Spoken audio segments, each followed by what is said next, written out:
Radio వేరితాస్ ప్రేక్షకులకు వీక్షకులకు స్వాగతం సుస్వాగతం. ఆగస్టు నెల 20వ తారీఖు మంగళవారం. ఈ దినమున సువిశేషంలో యేసు ప్రభు ధనవంతులు పరలోక రాజ్యంన ప్రవేశించుట కష్టము అని తెలియజేస్తూ ఉన్నారు.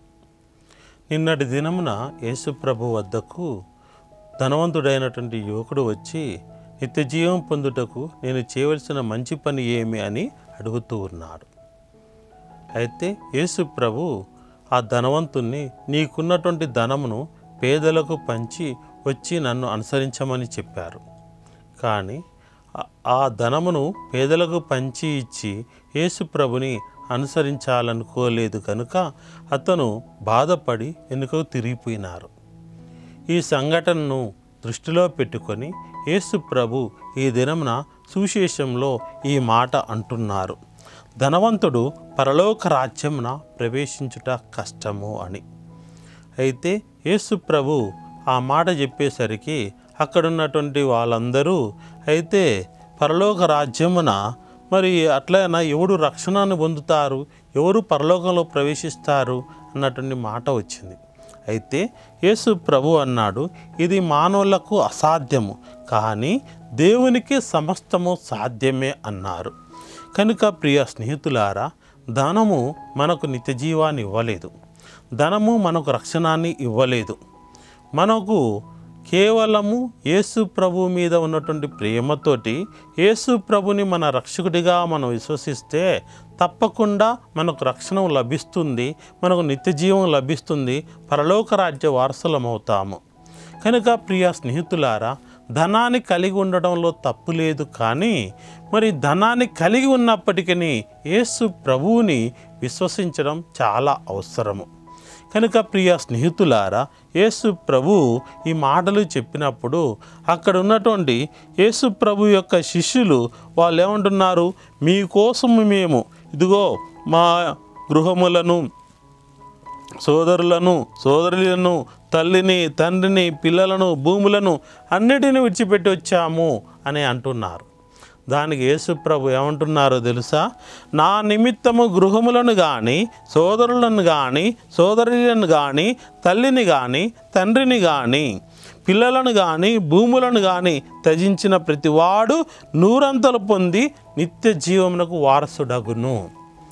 ప్రియ స్నేహితులారా, మనకు వచ్చినటువంటి ఆస్తిపాస్తులన్నీ దేవుడిచ్చినయే కదా, మనకు వచ్చినటువంటి ధనము దేవుడిచ్చినదే కదా.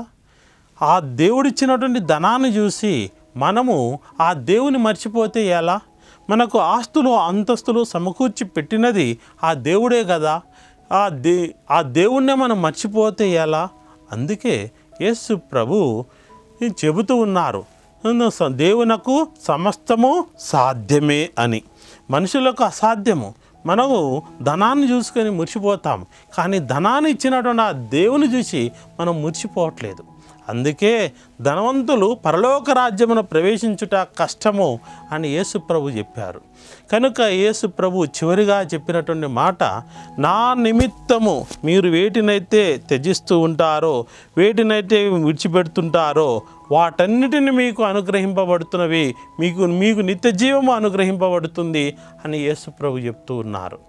కనుక అన్నిటిని విడిచిపెట్టడం అంటే యేసు ప్రభు మీదనే మనం విశ్వాసం ఉంచి యేసు ప్రభువే మన రక్షకుడని మనం విశ్వసిస్తే తప్పకుండా మనకు నిత్య జీవము మనకు సొంతం అవుతుంది, మనం నిత్య జీవము యొక్క వారసులం అవుతాము. కనుక ప్రియ స్నేహితులారా, మనము యేసు ప్రభు ఆయన రక్షకుడిగా మనం అంగీకరించాలి. ఆయన కోసము ఆయన ఇచ్చిన ఆస్తులను కూడా విడిచిపెట్టుకోవాలి. ఆయన కోసం విడిచిపెడితే యేసు ప్రభు ఖచ్చితంగా తన కోసం విడిచిపెట్టిన కనుక మనకు అన్నిటినీ ఏమేమైతే విడిచిపెడుతున్నామో అన్నిటినీ ప్రసాదిస్తాడు. కానీ మనము దాని మీద దృష్టి పెట్టకుండా ధనవంతులం కనుక ఆ ధనాన్నే మనం చూసి అబ్బురపడుతూ ఉంటాము, ధనాన్ని చూసి సంతోషపడుతుంటాము, ధనాన్ని ఎడలనే మనం సంతోషాన్ని కలిగి ఉంటాము. కానీ ధనాన్ని ఇచ్చినటువంటి ఆ దేవుడు మరలా ఆయన కోసమే మనం వెచ్చిస్తే మన కోసం మరలా ఆయన ఇస్తాడన్నటువంటి సత్యాన్ని మనం మర్చిపోతూ ఉన్నాము. కనుక ప్రియ స్నేహితులారా, నీవు దేవుని కోసము నీవు ఆ ప్రభువు కోసము నీవు దేన్నైతే త్యజిస్తావో తప్పకుండా నీకు అనుగ్రహింపబడుతుందని ప్రభు యొక్క బోధనలను విశ్వసించి మనం నిత్య జీవమునకు వారసులం అవుదాము. ఆమేన్.